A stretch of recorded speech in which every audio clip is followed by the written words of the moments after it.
Hello Bits and Bones, my name is Lady V, and welcome to my channel.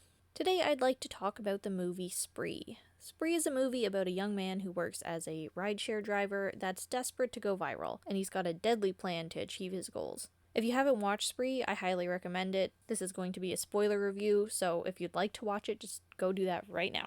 So, one of the most unexpected and greatest praises that I have for the movie Spree is its integration of overlays. Because this is a story that's so social media and app heavy, it features several made up ones, from rideshare interfaces that show a map with the driver and customer pickup locations, to more standard Twitch looking content streaming screens with the viewer's chat just scrolling down the bottom. The insertion of these overlays onto the story playing out are seamless and extremely well done. The next praise and point I'd like to stress about Spree is that it's not a glamorization of Kurt's behaviors. Unlike most serial killer movies, Spree does not aim to excuse Kurt, to paint him as just some poor product of society. You can write that thesis, but the movie doesn't push that narrative. Spree as a movie is much more like clipped moments of the events he streams, with us as his viewers, and it's really up to us what we make of his actions. There are certainly points where we can sympathize with Kurt, like when we see him with his exploitative junkie father, when he balks at racist comments made by his first passenger, or when he confronts Bobby, who's been trolling Kurt for his own twisted little amusement. But the movie never goes so far as to present Kurt as a misunderstood character because of these things.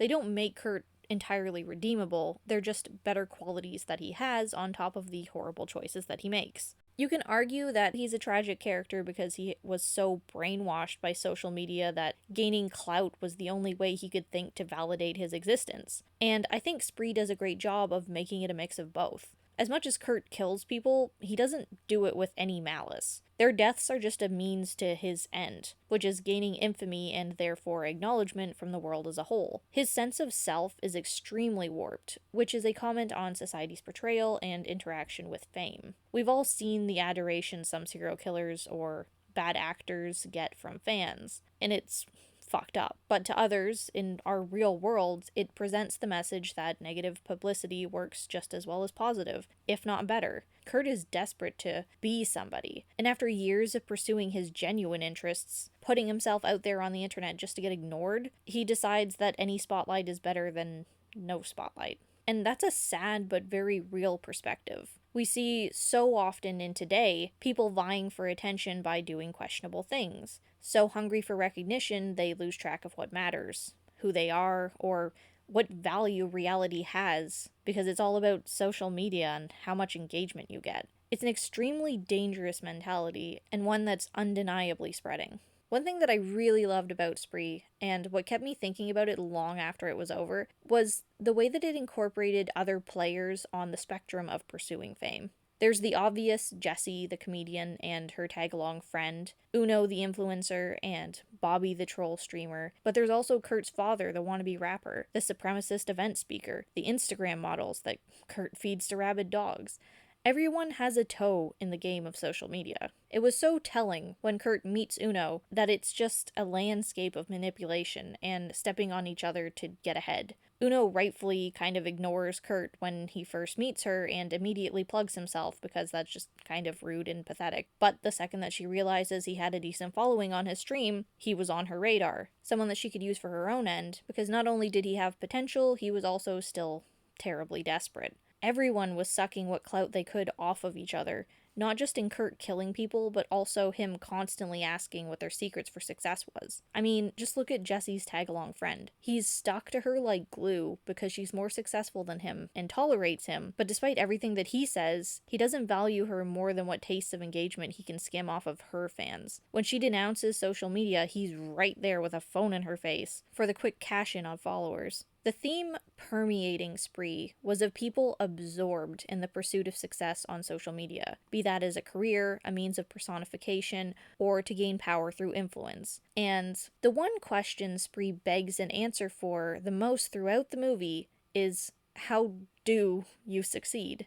The answer that multiple people give Kurt throughout the movie is to be genuine. It's a good message, but isn't one Kurt can believe anymore. Kurt tried being genuine, and his backup plan was to go viral with a killing spree. This idea of being genuine is fleshed out and becomes its own thesis when we meet the character Jessie. She's famous for her personality. She posts on media about her real life, time that she spends with her mom, and not flashy after parties or bragging as influencers that get too big tend to do. When Kurt plugs himself and continuously pesters her about graciously bestowing him some of her influence with a shout out, Jessie is a bit disgusted.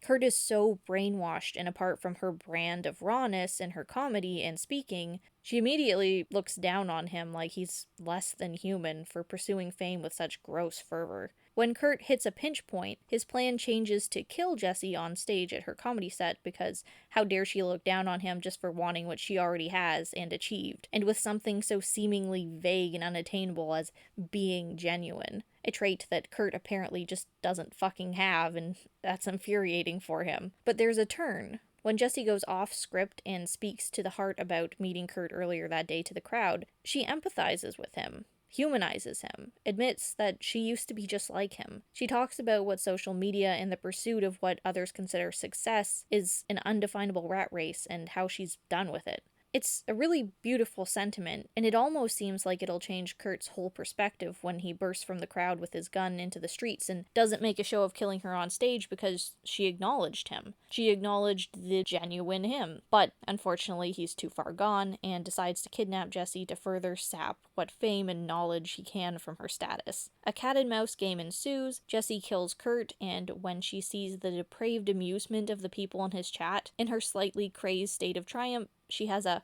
fuck it moment and takes a selfie with Kurt's dead body. The movie ends with Jessie abolishing her newly made vow to stay off social media as she skyrockets to new heights of fame, and Kurt lives on, immortalized in underground forums for people that watch his videos on The Plan, aka how to kill people and go viral. So, what's the message here? Is the key to fame being genuine?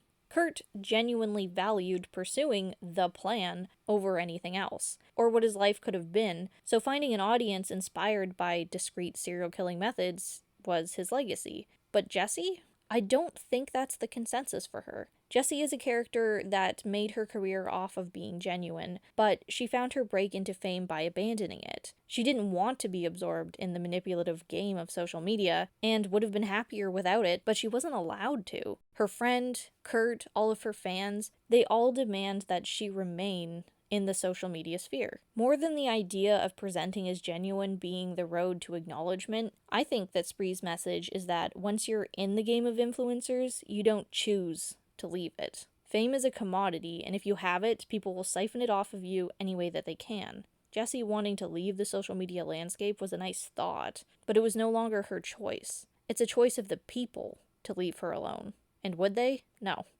So in the end, it was better for her to keep going with it, take what she can and not look back or care who gets stepped on along the way, sympathizing with pathetic drive share guys begging for a plug because they'd all sooner use her to get to the means of their own end if given the chance. And that's exactly what Kurt did. If you don't use your fame for yourself, you will be used for your fame. That's why there was no changing Kurt's motives after he heard Jessie's speech. Being genuine was an end to the business, but the business of fame doesn't stop there, and it will never stop demanding sacrifices.